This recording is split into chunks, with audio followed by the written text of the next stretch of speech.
अस्सलामु अलैकुम to all of you. मैं doctor Azizur Rahman, assistant professor of physics at Shibli national college Azamgarh. मैंने जो फूड फॉर थॉट का पीडीएफ शेयर किया गया था उसमें से सीरियल नंबर 6 पर जो ए वर्ड्स ऑफ विजडम है उसको मैंने चूज़ किया है। उस पर मैं आपको कहानी सुनाऊंगा।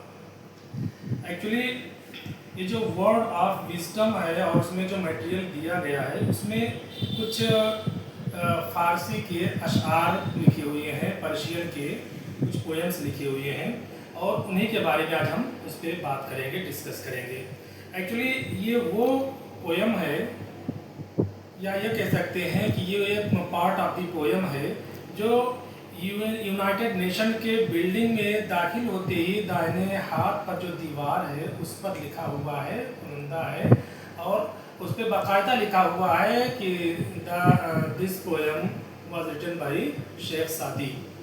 तो आज हम उसी पोएम के बारे में डिस्कस करेंगे और देखते हैं कि क्या इम्पोर्टेंस है उसकी हमारी लाइफ में और सारे इंसानों की लाइफ में। ठीक है। Actually word of wisdom can be translated as हिकमत in Arabic language।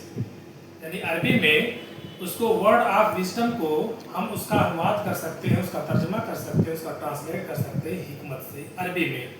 लेकिन अगर इसी को हमें फारसी में कहना हुआ, पर्शियन में कहना हुआ तो उसको कहते हैं कलाम हिकमत। Word of wisdom that means कलाम हिकमत, या और अच्छे तरीके से कहना होता तो कहते हैं गुफ्तार हिकमत, यानी हिकमत से भरी हुई बातें। ओके।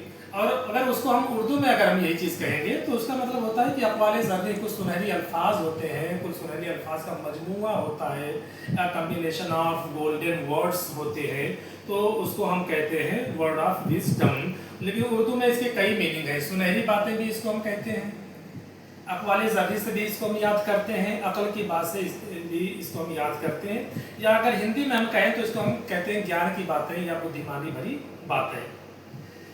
तो शेख सादी शिराजी अलैहिर्रहमा ये 13वीं सदी के बहुत बड़े ये इस्लामिक वर्ल्ड के स्कॉलर रह चुके हैं और बहुत बड़े सयाह थे, यानी पूरी दुनिया लगभग घूम चुके थे। ये सयाही का पेशा, अपना सयाही को अपना पेशा बना लिया था। तो इन्होंने पर्शियन में बहुत अच्छी 2 बुक्स लिखी हैं। एक को कहते हैं गुलिस्तान और एक को कहते हैं बोस्तान। गुलिस्तान जो है वो प्रोज में है और जो बोस्ता है वो पोयम में है।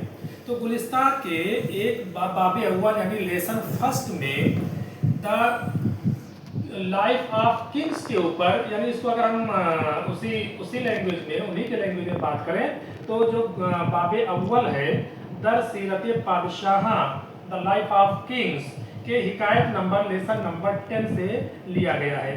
तो वो क्या चीज़ ली गई है वो मैं आपको बताता हूँ। अभी आप सुनेंगे तो बिल्कुल मतलब आप वाह किए नहीं रह पाएंगे कि जैसे उन्होंने ये कहा था कि जो लिखा हुआ बहुत सारे अशार हैं, उसमें अशार को जो वहाँ के यूनाइटेड नेशन के दीवार पे लिखा हुआ है वो चीज़ मैं कोट कर रहा हूँ। और ये यूनाइटेड नेशन वो की जो बिल्डिंग है वो बिल्डिंग है जहाँ पे कुछ ममालिक मिल के और रेस्ट ऑफ ममालिक का की तकदीर का फैसला करते हैं। ये वो जगह है यूनाइटेड नेशन। तो वहाँ पे चीज़ें लिखी हुई कि बनी आदम आज आए यक दीगरन कि दर आफरीनश जयक गौहरन। क्या ये खूबसूरत अल्फाज दिया गया है उन्होंने। तो अगर इसको हम इंग्लिश में अगर हम इसको बयान करना चाहें, इंग्लिश में अगर इसको ट्रांसलेट करें तो इसको हम ये कह सकते हैं कि human beings are member of a whole in creation of essence and soul. Wow, very good. यानी आदम के बेटे, उर्दू में इसको तो आदम के बेटे एक जिस्म के अज़ा के तरह हैं। यानी जो आदम आए थे आदम अलैहिस्सलाम, यानी सारे इंसान जो है आदम अलैहिस्सलाम के बेटे हैं। आदम द प्रॉफिट थे and the first man on the earth. अल्लाह रब्बुल इज़्ज़त ने उनको भेजा था यहाँ पर। तो ये आदम के, ये सारे इंसानों के बाप उनको कहा जाता है, इसीलिए इब्ने आदम को इब्ने आदम कहा जाता है या उसको बनी आदम कहते हैं। बनी आदम का मतलब होता है आदम अलैहिस्सलाम की जो औलादें हैं, जो इंसान हैं, जो ज़मीन पे रह रहे हैं। तो आप वो कह रहे हैं शेख सादी अलैहिर्रहमा, उन्होंने बहुत अच्छे अंदाज में लिखा है कि आदम के बेटे एक जिस्म के आज़ा की तरह है, जो जिस्म के जैसे पार्ट ऑफ द बॉडीज होते हैं, तो एक जिस्म के पार्ट ऑफ बॉडीज की तरह सारे इंसान हैं। बनी आदम आज़ाई यक दीगरन कि दर आफरीनश जयक गौहरन, यानी इब्तिदा ही से एक ही जौहर के वो उनसर है, यानी एक ही मोती के वो भी पार्ट है। फिर आगे अगले शेर में उन्होंने कहा है कि चूं अजबी बदर्द आवरद रोजगार। वाह वाह, क्या खूबसूरत कहा है कि चूं अजबी बदर्द आवरद रोजगार दिगर अजुहारा नुमानत तरा। वाह। If one member is afflicted with the pain, other members uneasy will remain। यानी अगर एक इंसान, जब किसी इंसान को कोई तकलीफ पहुंचाता है या किसी इंसान को कोई तकलीफ पहुंचती है, तो उसका दूसरा अज़ू बेकरार हो जाता है। इसी तरीके से जब किसी इंसान को कोई तकलीफ पहुंचती है, तो इंसानियत तो यही है कि दूसरे इंसान को भी उसके दर्द को, उसके दुख को समझना चाहिए। अगर ऐसा नहीं है तो वो क्या है, वो हम आपको अगले शेर में बताने जा रहे हैं। तो उनका जो नेक्स्ट जो शेर है वो लिखा हुआ है, तुकस मेहनते दी गरा बेगमी नशायत की नामत नहंग आदमी।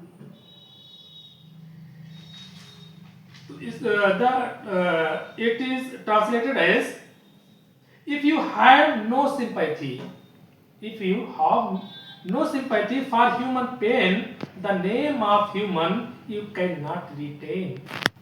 यानी अगर तुझे, शेख सादी अली रहमत तीसरे अपने अशार में बयान करते हैं कि अगर तुझे दूसरों के गम की फिक्र नहीं है, if you have no sympathy, अगर आपको दूसरों के गम के बारे में, दूसरों के दुख के बारे में, दूसरों के दर्द के बारे में कोई सिंपैथी नहीं, कोई केयरिंग नहीं है, तो आप इंसान कहने के लायक ही नहीं हो। आप इंसानियत के नाम पे एक धब्बा हो, इंसान कहने के लायक नहीं हो।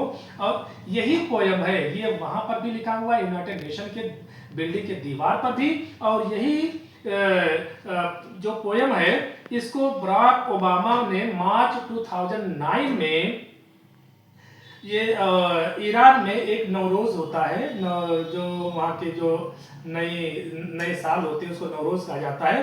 तो नवरोज के मौके पर मार्च 2009 में उन्होंने ये शेर कहा था। ये शेर वहाँ पे भी बताया था। इसका मतलब ये था कि उनको बताने का मतलब ये था कि भाई अगर हम किसी दूसरे इंसान को, पूरे वर्ल्ड में अगर किसी दूसरे इंसान को तकलीफ होती है, जैसे हमारे यहाँ फिलिस्तीन में, अरब वर्ल्ड में फिलिस्तीन में मारे जा रहे हैं, इसराइल उन पे जुल्म कर रहा है, बर्मा में मारे जा रहे हैं लोग, उन पे जुल्म कर रहे हैं, बहुत सारे ऐसे पूरे वर्ल्ड में कहीं ना कहीं किसी इंसान को कोई ना कोई दुख और तकलीफ देता है। जो दुख और तकलीफ देता है वो जालिम है, is according to this poem and according to Sheikh Saadi Shirazi अलैहि रहमत। तो वो क्या है कि अगर किसी इंसान को कोई इंसान नाहक के परेशान करता है, तकलीफ देता है, और अगर उस इंसान के पेन को, उसके तकलीफ को कोई दूसरा अगर फील नहीं कर सकता, एक्सपीरियंस नहीं कर सकता है, तो वो इंसान कहलाने के लायक नहीं है। तो ऐसे इसी तरीके से शेख सादी अलैहि रहमत ने बहुत सारे वर्ड्स ऑफ विजडम कहे हैं। तो ये जो छोटा सा था, थोड़ा सा मैंने आपके सामने शेयर कर दिया। और बाकी थैंक यू ऑल।